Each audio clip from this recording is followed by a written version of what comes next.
Bien. Ok. Bien, chicos. Bueno, para empezar, me presento. Mi nombre es Ariela. Yo soy base 22. El año pasado, cuando la profesora Dextre estaba encargada, yo fui su ayudante de cátedra, junto con un compañero que se llama Harris, que actualmente pues, es base 21, entonces está haciendo su internado. Por ese motivo, él no ha podido apoyarnos en este repaso, sobre todo porque esta ayudantía, como saben, un pequeño de contexto, la escuela de nutrición no tiene ayudantías, la única escuela que tiene es medicina por la cantidad de años que ellos hacen.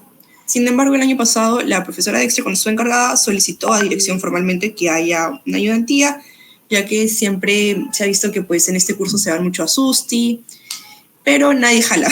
Eso es algo que les quiero decir. Hasta el momento no hay ningún jalado, nadie baja de base por compo. Eso no significa que se vayan a relajar. Es un curso muy importante. Yo estoy en 8º ciclo, en 2 meses ya hago mi internado, y es algo que hasta el día de hoy, todas las semanas lo utilizo en todas mis prácticas, tanto en dietoterapia del niño como en soporte. O sea, es lo que van a aprender a partir de la segunda unidad es algo que les va a ayudar bastante. En la primera unidad, digamos que es algo más propio de los alimentos, como bromatología. No es algo con lo que se van a topar mucho, pero sin embargo sí son nociones importantes y les pueden ayudar para algunos selectivos que pueden, bueno, llevarnos adelante, como tecnología de los alimentos, compuestos bioactivos, análisis. Bueno, ustedes creo que tienen otra malla, igual que la base 25, entonces, bueno, vamos a empezar. El primer tema es la TPCA. En pocas palabras, para el examen de teoría, estas fueron preguntas que me hicieron en el 2022, también a la Harris en el 2021 y se repitieron en el 2023.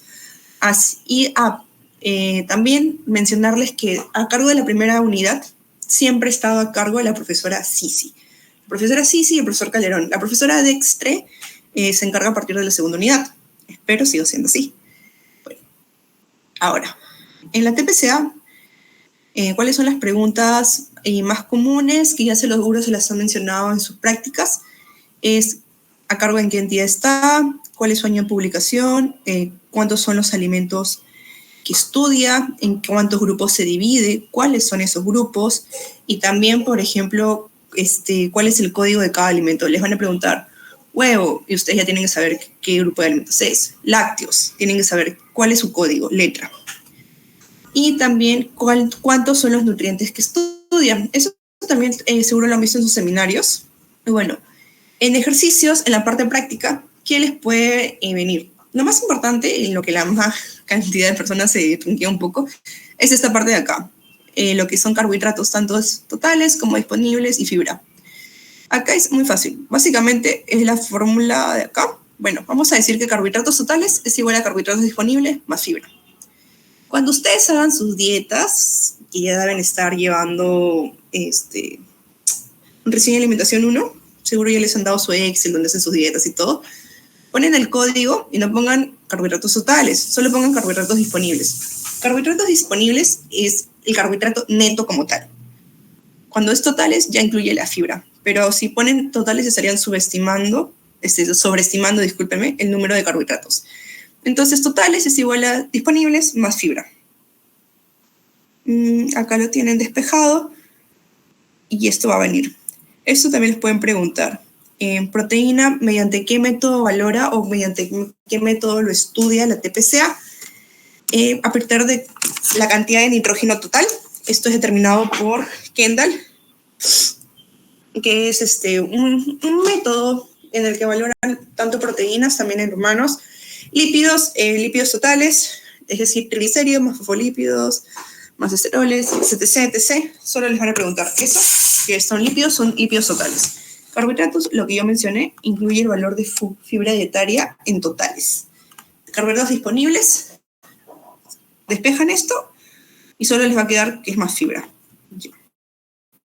¿Hasta ahí está claro? Sí. Sí, está claro. Continúo. Ok.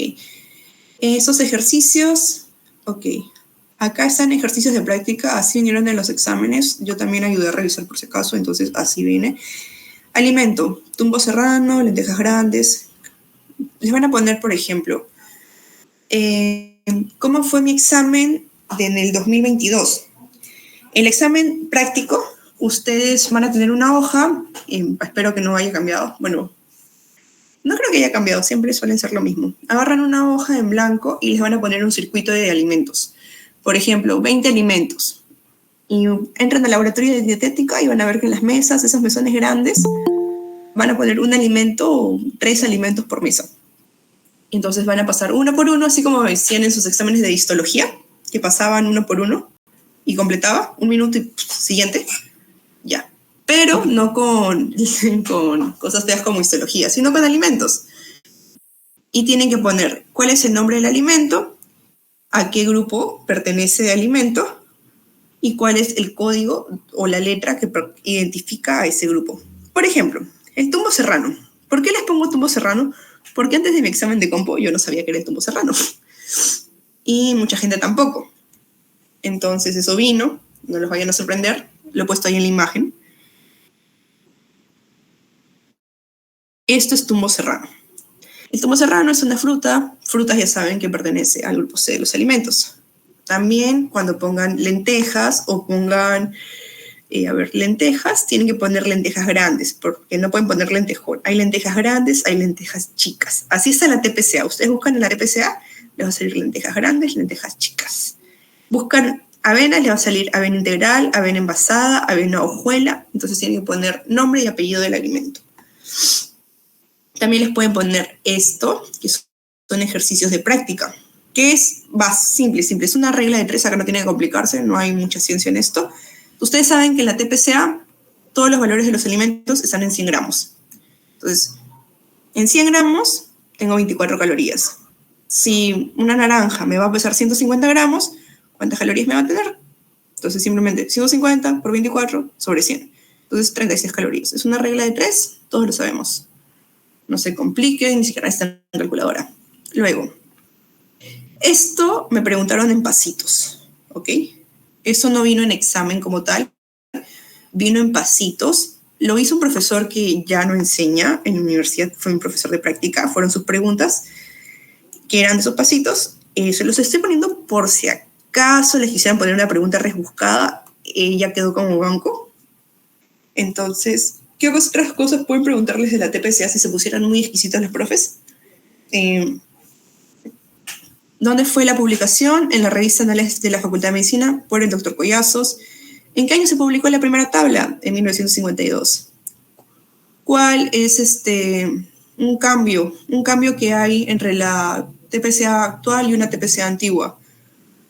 Que antes se evaluaba fibra cruda y actualmente se evalúa fibra dietaria. Que antes se evaluaban solo nutrientes o solo energía y ahora evalúan 20 nutrientes. Bueno, además, para el circuito de alimentos que yo les he mencionado, que eso es la parte del examen práctico, de casualidad les he mencionado si va a ser así, si va a ser en laboratorio, o qué les han dicho del examen práctico. ¿Tienen alguna noción?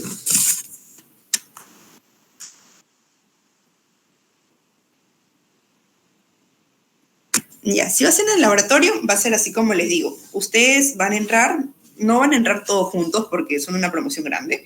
Posiblemente los dividan en 3 o 5 grupos. Y van a poner alimentos y, ¿cómo se llama? Los van a tener que identificar. Como mencioné, la parte de acá. Lo de acá. Esto les vale como 10 puntos, porque ponte que un alimento es un punto. Van a venir así un cuadro de 3 columnas y tiene esto. ¿Qué alimentos les gustan preguntar a los profesores, o sobre todo a Dexter y a Sisi? Porque no son muy comunes. Mashua, oca, oyuco, papa, arracacha. Ustedes dirán, ¿yo cómo sé cuáles son las diferencias entre esos alimentos? Yo nunca los he visto, porque es poco común, ¿no?, que las personas comamos, bueno, ahorita comamos eso, no es como que vas a comer un menú y te sale un puré de arracacha.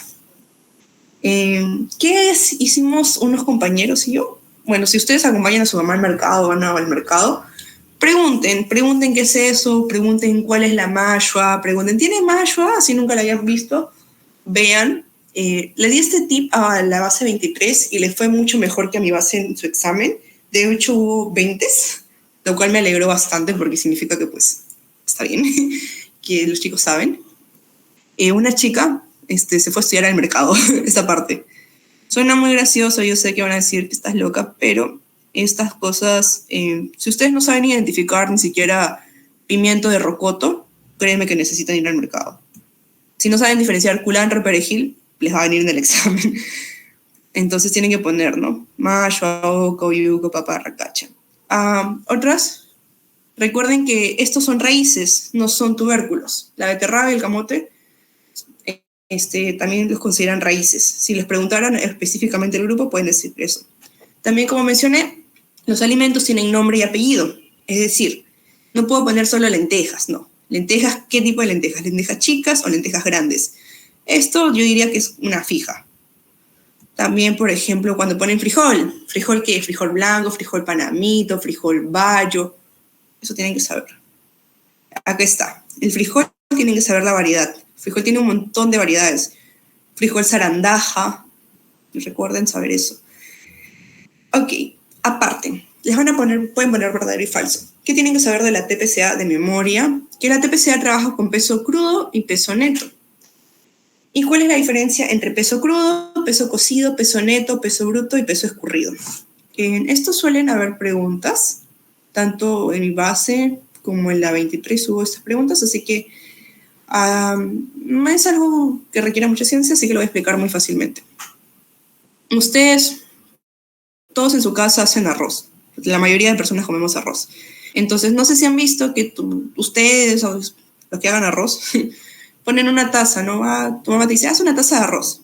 Y tú echas la taza de arroz, le echas agua. Y cuando terminas de hacer su arrocera o su olla, lo que tengan, el arroz ha duplicado o triplicado su tamaño, ¿verdad? Si ustedes pesan el arroz antes y después, obviamente no va a ser el mismo peso. ¿Por qué? Porque ha absorbido agua. Hay alimentos que ganan peso y hay alimentos que pierden peso.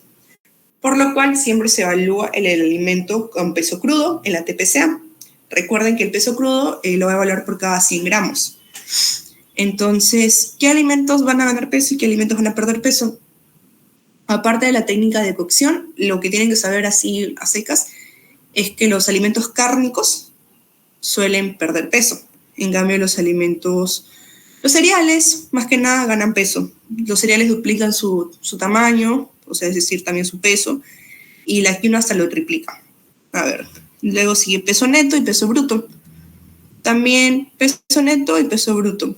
Ustedes compran un alimento, no sé, una mandarina, un plátano. Obviamente, si lo pesan todo, les va a salir, no sé, 200 gramos. ¿Pero ustedes se comen la cáscara del plátano?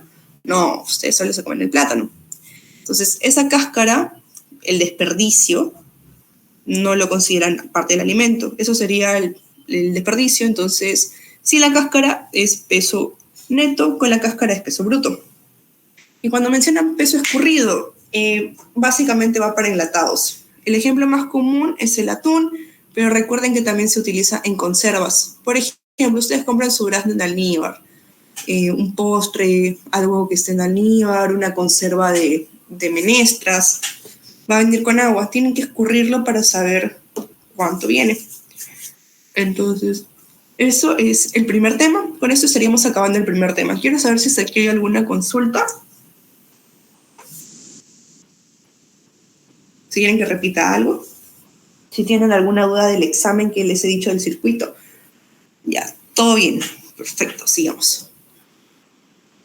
Bueno, el tema número 2 es agua en los alimentos. Este tema lo dictó mi compañero Harris el año pasado. No es un tema que a mí me guste mucho porque, bueno, no es tanto de mi agrado.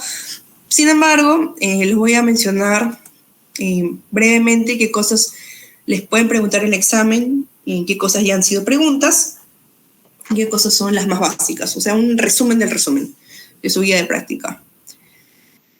Bueno, y ustedes ya saben que el agua está dentro de los alimentos, que esto nos va a indicar qué tanto va a ser, qué tan perecible puede ser un alimento, también cuál es su actividad también microbiana, eso ya saben, y esa es su teoría. Es lo más puntual.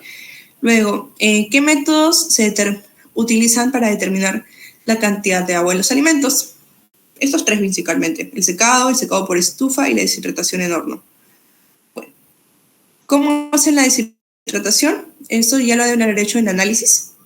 Lo que es que pesan la placa vacía, luego le ponen la muestra y luego la muestra la calculan antes y después del secado. Eso sí lo han hecho, ¿verdad? En análisis. Ya. Es lo mismo. Lo mismo. Entonces, métodos para determinar agua en los alimentos: secado por estufa, deshidratación. Entonces, les pongan en una pregunta. ¿Alguno de los siguientes métodos no es? ¿Ustedes no llevan análisis? ¿Ustedes qué mayos son? ¿18 o 24?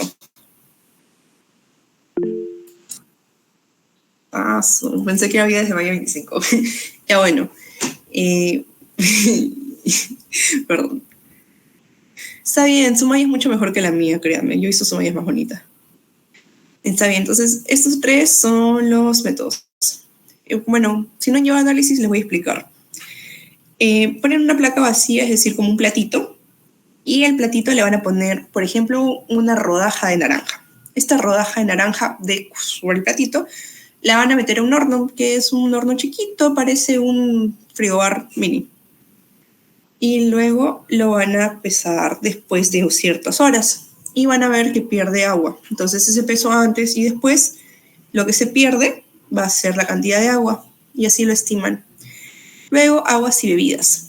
Aguas de ósmosis inversa, deshidratación, agua de alto, bajo, allá. Esto es cómo van a clasificar las bebidas. Eso es en su teoría. Alcohólicas, no alcohólicas, las no alcohólicas como la dividen: naturales, artificiales, procesadas, y las alcohólicas diversas. Luego, agua de los alimentos. Eso también es propio de su teoría. Son cosas que les pueden preguntar verdadero y falso, complete cuánto es, o sea, les van a poner un espacio: no se congela, menos tanto; sí se congela, tanto; ¿cuál es el rango? Estas son cosas muy teóricas, la verdad, no hay mucho de ejercicio. Les diría que se lo memoricen puntualmente, los rangos y los métodos. No hay mucho que hacer acá. Ese tema también lo dictó mi compañero, Harish, pero pues lo manejo un poquito más. Bueno. Ya. Almidón. ¿Cuál es el papel? Recuerden que el almidón tiene un papel espesante. ¿Por qué? Por sus propiedades químicas. Recuerden que el almidón pertenece al grupo de los carbohidratos. Los carbohidratos son polisacáridos, entonces se va a tener polisacáridos lineales y ramificados. Hay uno que es lineal y hay otro que es ramificado. Y bueno, uno va a tener lo que es un papel en la gelitinización y el otro en la gelificación. Son dos propiedades diferentes de los almidones. Más que nada, tienen que saber a cuál pertenecen las gluteninas y a cuál pertenecen las gliadinas. Recuerden que una tiene un efecto de gelitinización y el otro tiene un efecto de gelificación, o sea, como gel y el otro como gelatina, para hacérselo más sencillo. También las propiedades que puede tener el almidón. ¿Por qué? Por la amilosa y amilopectina. ¿Cuál se va a degradar más fácil? Esto es parte de su teoría. Como les digo, estas partes tienen que, en pocas palabras, memorizárselas porque son puntualmente. Acá a ver. Caramelización: pirólisis se origina por el calentamiento de los azúcares por encima de su punto de fusión. ¿Cuál es el punto de fusión? Ustedes ya tienen un rango, ya deben haber su experimento a 70, 80, 100, 110 grados. Entonces, esto lo van a completar con su guía de práctica. También recuerden, esto es una pregunta, bueno, fue pregunta, que la fructosa es el azúcar más dulce y más soluble. ¿Cuál endulza más, sacarosa o fructosa? Fructosa siempre. Fructosa, maltoxina, fructosa. Que el almidón se va a dividir en amilosa y amilotoxina. Esta solo tiene una hélice, este tiene doble hélice. Es fácil de recordar porque amilopectina, más larga, más largo, doble hélice. Este es insoluble, este es difícilmente dispersable en agua fría. Esto puede, dependiendo de su temperatura. Y bueno, acá el por calentamiento en agua forma suspensiones de elevada viscosidad. La amilopectina no va a formar geles. Bueno, esto tienen que saberlo, es la composición. Porque es importante la composición. Les puede venir en un ejercicio, sencillamente para que completen cuál es el porcentaje de almidón, cuál es de proteínas y cuál es de grasa. También recuerden que el gluten es la proteína del trigo. ¿Ya? Esas cositas. A esto no es muy difícil, no viene mucho, la verdad. Lo estamos mencionando como parte de teoría. Si les viene va a ser en teoría, no les creo que vengan ejercicios. Ya. Esto sí viene más. Esta teoría la dictó el profesor Calderón, si no me equivoco. ¿También se las dictó el profesor Calderón a ustedes?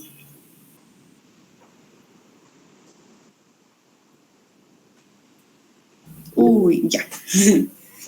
Mejor. Ok. Les voy a ver. Hasta el momento estaba todo claro. La segunda y tercera parte son, ¿cómo se llama? Full teórica. La primera sí es más práctica y es la más larga. Yo diría que la primera teoría es la que más cosas van a venir. Si tuvieran poco tiempo para estudiar, prioricen eso y prioricen saber alimentos. Este tema lo dictó el profesor Calderón, tanto en base 21 y base 22. La profesora Sisi es especialista en este tema. Entonces, tal vez sus preguntas tengan más nivel del que ha tenido. Pero recuerdo también que en los seminarios que tuvimos hizo mucho énfasis en lo que son las fases. Bueno, ¿qué son los lípidos? Ustedes ya saben qué son los lípidos, es cadena y ya saben lo que son los lípidos. Lo que tienen que saber, y no se pueden olvidar nunca, nunca, nunca, es la clasificación. Simples, compuestos, derivados y asociados. Yendo a simples, tienen que saber que básicamente un lípido simple lo pueden ver en forma de manteca y en forma de aceite. ¿En qué se va a diferenciar la manteca del aceite? Que a temperatura ambiente uno va a estar en forma líquida y el otro en forma sólida. Así es simple. Sólidos, cera. Los compuestos ya saben que tienen dos compuestos, fosfolípidos, glucolípidos, dos. Derivados, ¿cuáles son los más importantes? Por eso son esenciales, omega 3 y omega 6. ¿Qué emulsiona los lípidos?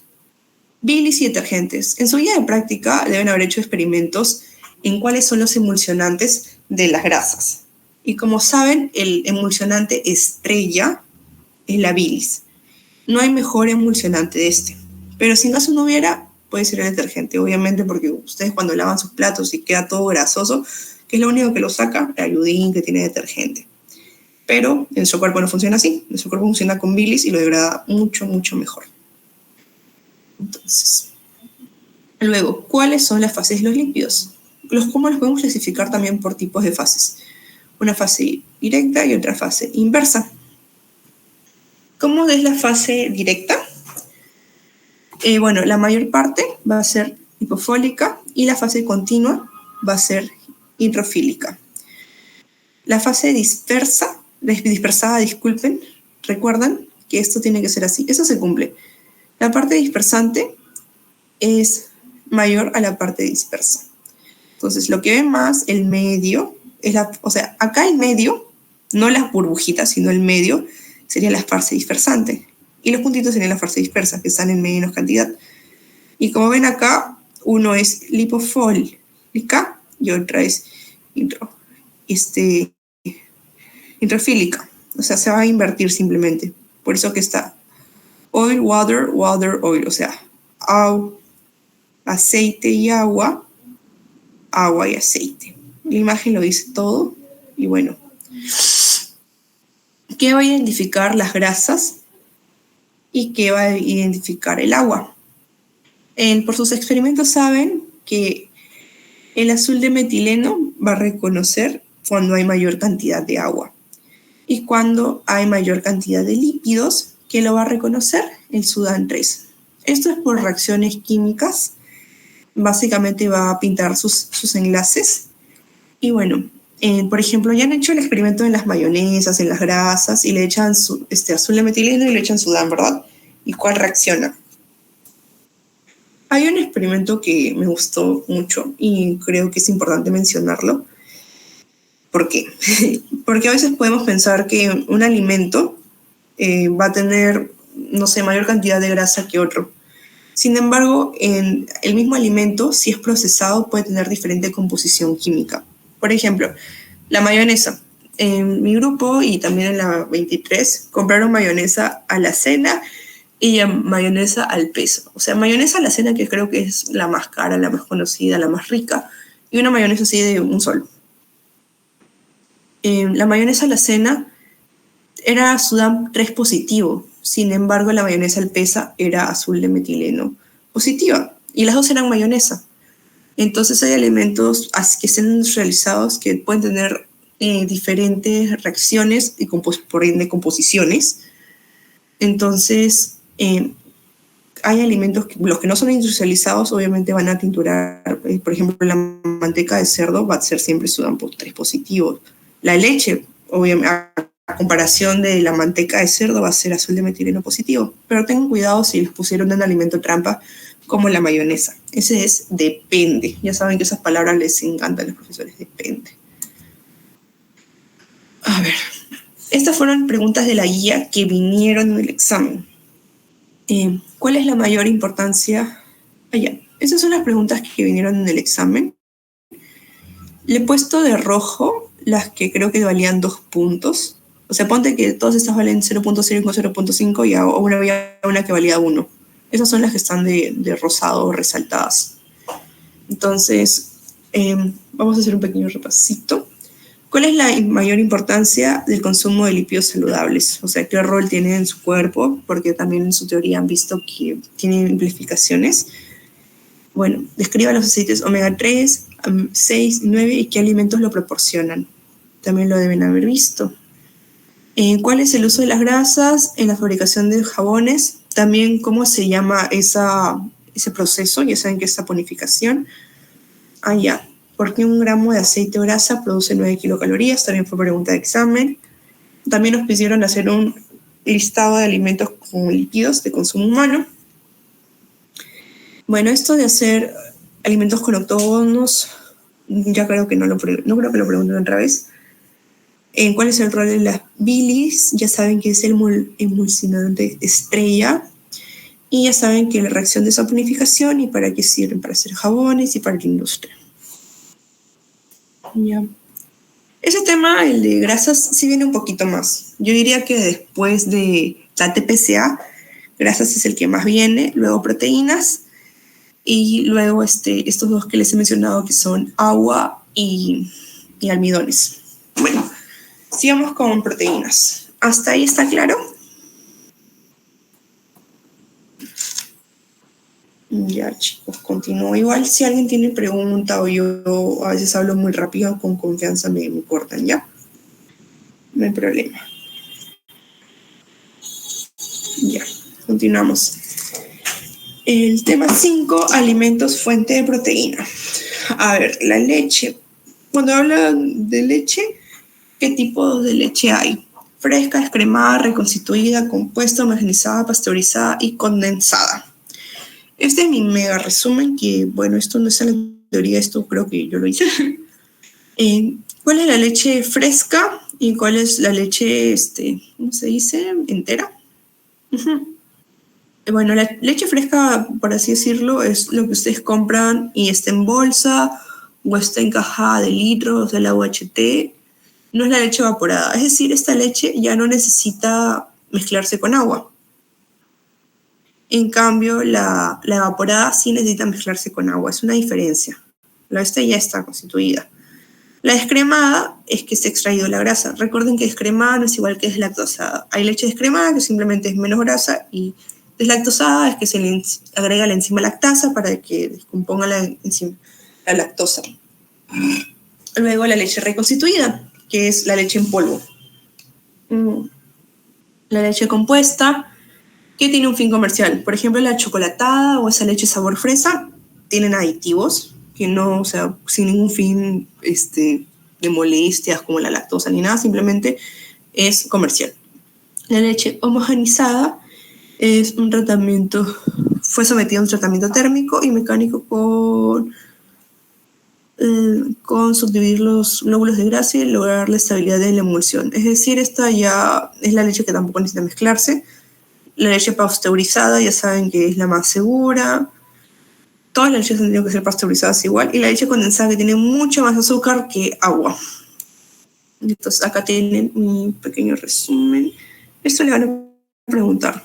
Diferencias. La fresca no se le adiciona agua. O sea, por ejemplo, ustedes toman esa leche Gloria en bolsa, ya la pueden tomar, no necesitan mezclarse con agua.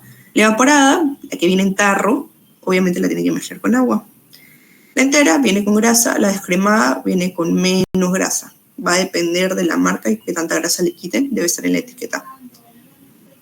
Luego, el análisis organoléptico de la leche.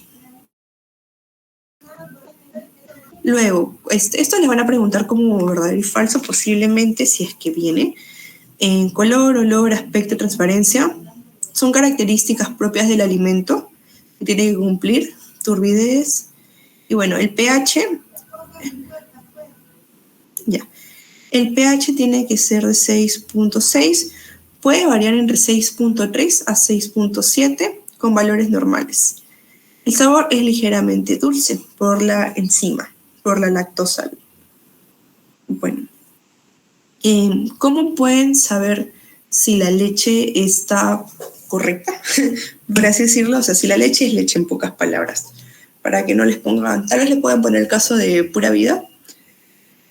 ¿Cómo sé que una leche está adulterada? Lo principal es la prueba de Lugol. La prueba de Lugol va a medir la adulteración por la cantidad de carbohidratos que le pongan. Es decir, la leche tiene carbohidratos, sí, pero también tiene proteínas. No debería tinturarse totalmente de ese color. Cuando se tintura totalmente ese color es básicamente agua con maicena, que da el color y da el espesor. Parece leche, pero es agua con maicena. ¿Cómo lo identifican? Si le echan unas gotas de Lugol y se tintura de este color. Ok. Y esto es para medir, como le digo, los carbohidratos. En cambio, lo que mide la proteína, para saber la adulteración, es el reactivo de Buret. ¿Qué es el reactivo de Buret? Pues es un compuesto de hidróxido de sodio más sulfato de cobre. Va a medir la proteína. Por ejemplo, cuando la proteína es positiva, se va a tinturar de un color morado. Por eso acá la albúmina, que esto es la clara del huevo, se tintura de ese color más fuerte. En cambio, que aparte de tener proteínas, también tiene carbohidratos, se va a tinturar en un tono más bajo. Eso es uno. Si les preguntaran instrumento, no prueba, no reactivo, sino instrumento para saber si la leche es leche, o sea, para la adulteración, mencionan el lactodensímetro.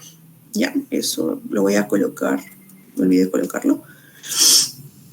Y luego seguimos con lo que es fuentes de proteína. Estas imágenes estuvieron en mi guía de práctica, también en la 23 y también en la 21. ¿Están todavía en su guía de práctica de ustedes? Porque como les digo, lo dice el profesor Calderón. Si hecho al profesor Asisi, posiblemente haya cambiado. Pero esos sí están. Ahí ya, perfecto. Ya, esas imágenes les pueden venir en su examen. Estas imágenes vinieron en nuestro examen para completar. Acá ustedes ya saben que la mioglobina es lo que le da el color rojo y también cuál es el porcentaje de grasa, o sea, alto en grasa, bajo en grasa, grasa magra. Eso les van a venir para completar. Esas imágenes vinieron en el examen, no sé si en el examen, no recuerdo si exactamente teórico o práctico, pero venía para completar, para unir, para asociar. Entonces, cuidado con esto. Y luego también en la parte práctica les pueden preguntar por la prueba de Lugol. Como ya he mencionado, el Lugol, ya saben todos, mide lo que son carbohidratos. Entonces acá igual. Es una prueba cualitativa, recuerden. Mide si tienen carbohidratos o no. No va a medir cuántos carbohidratos tiene. No hay una manera de cuantificarlo, solo es una prueba cualitativa. ¿En qué otro lo pueden utilizar? En embutidos. Los embutidos sí se ha permitido que tengan carbohidratos, pero el porcentaje, ¿no? Esto es solo para saber así, al ojo, por así decirlo. La reacción positiva identifica la cantidad de almidón, si tiene almidón o no. Bueno, los embutidos, como he mencionado, los embutidos sí deben tener, pero tienen un límite. No sé si en su guía de práctica lo tengan. Nosotros cuando llevábamos análisis de los alimentos, sí teníamos eso específico, pero bueno. Bueno. Sigamos. Esta imagen para mí resume todas las 2 páginas que están en la guía de los pescados. Esta imagen es así muy sencilla. Ustedes si van al mercado, van a ir al mercado con su mamá, su abuela o quien sea, y compran pescado, van a tener eso, ¿no? Que siempre van a revisar si el ojo está hundido, no lo compran, si su agalla cómo está, ¿no? Miran el ojo, miran las agallas, miran las escamas, tocan el pescado y lo huelen. Bueno, el pescado sí tiene un olor fuerte, pero no tiene que oler a podrido, no a malogrado, sino a pescado fresco. A mar es oler a fresco. Entonces, eso, les pueden preguntar cómo se dice un pescado, qué características debe tener. Tiene que estar bonito. Si tiene el ojo hundido, chao. A rayas amarillas, chao. Tiene que estar rojas. Ahí está la imagen. Escamas no se deben desprender. Tiene que estar tan duro y firme, tanto las escamas como la piel. Y tiene que tener un olor fresco, a mar. No un olor a putrefacto. Bueno, siguiendo con los alimentos. El último alimento fuente de proteína es el huevo. Esto también les pueden preguntar. ¿Cómo sé cuánto un huevo cuántos días tiene? Por esta prueba, que es la prueba de huevo en agua o sumergirlo en agua para ver cuántos días tiene. Si les preguntan, ¿el huevo debe flotar? No, el huevo debe hundirse. Mientras más se hunda, menciona que está fresco. Ya. ¿Por qué flota? Y les van a preguntar, oye, ¿por qué no debe flotar? Porque cuando flota es que ya hay gases, o sea, se va llenando se va formando una cámara de aire. Entonces, por eso significa que no está fresco. Si flota, tiene más de un mes, entonces no lo consuman. Bueno, estado del huevo, agua más sal, y esos son tiempos de cocción. Eso ya lo han visto. El tiempo óptimo les pueden preguntar 10 minutos. Acá también creo que mencioné algo. Allá. A los 4 minutos es muy difícil que ustedes puedan desprender la clara de la cáscara. Eso es porque la albúmina todavía no está madura, por así decirlo. Pero bueno, ¿qué pasa cuando ya está muy maduro el huevo? Cuando pasan los 10 minutos y llegan a los 12 minutos, de este color que está naranja, no sé si han visto que a veces abren el huevo y la yema está medio verde por fuera. Eso es porque se forma un anillo de sulfato ferroso y ese hierro es lo que le da ese color y aroma a un característico cuando se huele fuerte, huele a huevo. Entonces, el tiempo de cocción óptimo, 10 minutos. Si les preguntaran el color verde de la yema, sulfato ferroso, recuerden que es un anillo sulfurado.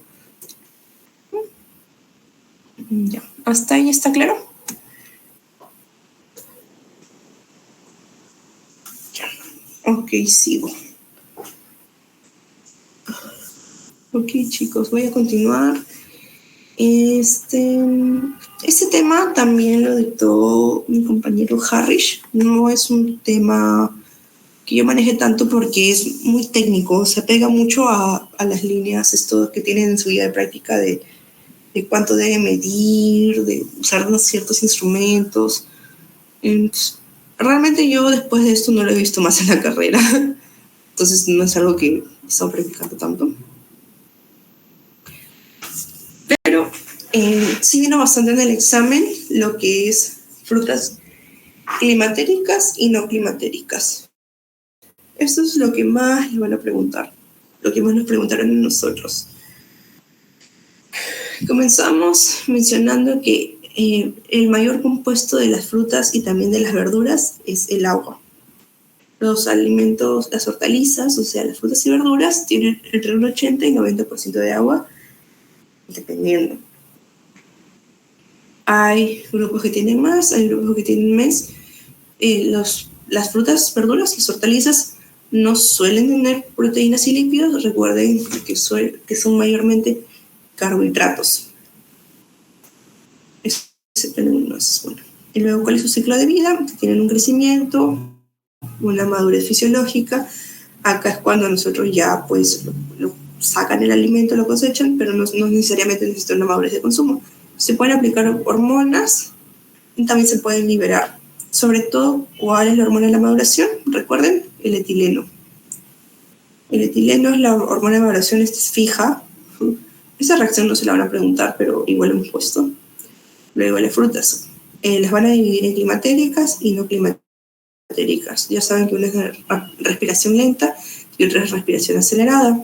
Otro es decir, voy a cosechar una fruta cuando ya esté lista para consumir y el otro es que yo la cosecho y tengo que esperar un tiempo para poder consumirla. En cuanto a su textura, recuerden que el principal componente es la celulosa y tienen que tener rigidez y turgencia. Las partes del fruto, esto lo sabemos del colegio, semillas, fruto.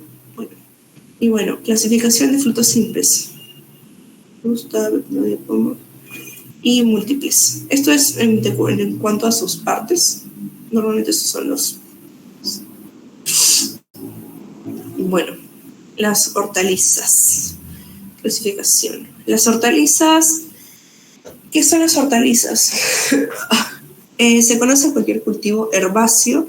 Preferiblemente se puede utilizar como alimento, ya sea crudo o cocinado. Es decir, verduras, hojas, ya sean raíces, tallos, hojas, flor o fruto, que no sean consideradas frutas como tal. Además, incluyen las leguminosas, que recuerden que las leguminosas o legumbres son parte de la vaina del alimento y se sirven así. Y las leguminosas, no cumplen lo que dice acá. Son el único grupo que no cumple que no tenga proteínas y lípidos. ¿Por qué? Acá, tanto frutas, verduras y hortalizas van a cumplir que tienen mucha agua, regular carbohidrato y casi nada de proteínas ni lípidos. Sin embargo, las leguminosas sí van a tener proteína. Van a tener más proteína que los demás, van a tener poco lípido, van a tener más carbohidrato y van a tener menos cantidad de agua. Es la excepción, por eso está puesto aparte en cuanto a su composición nutricional. ¿Qué preguntas hicieron o qué preguntas vienen de la guía? Aparte de las diferencias, recuerdo que a mí me pusieron un cuadro para poner diferencias entre alimentos climatéricos y no climatéricos, las diferencias y ejemplos de cada uno. Aparte de eso, veamos acá. ¿Qué preguntas nos vinieron? Un aroma complejo sui generis en una fruta es un indicador de... ¿Qué cosa? ¿Cuál es la hormona que interviene en la maduración de frutos y semillas? Ya lo he mencionado, es en la diapositiva anterior también. El paso de verde a amarillo o el rojo en los fitopigmentos a que corresponden. Esto debe estar en su teoría. También es por acción de las hormonas. Es respecto a su maduración. En la cosecha, desprendimiento... ya. Esto que es cosas aceleran el proceso.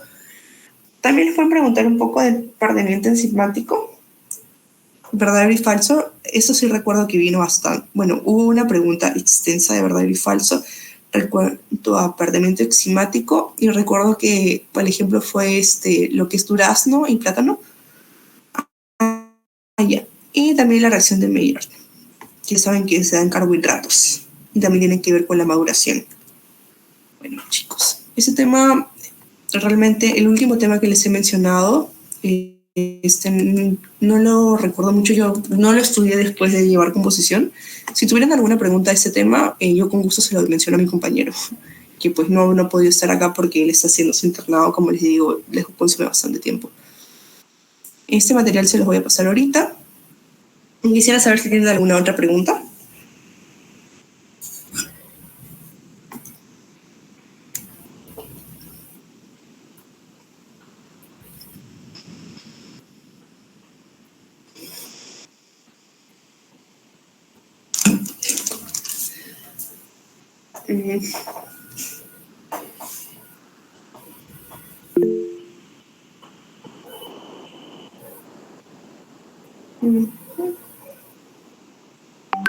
Ya, chicos, se lo estoy enviando con su delegado lo que es lo que es las diapositivas que he hecho.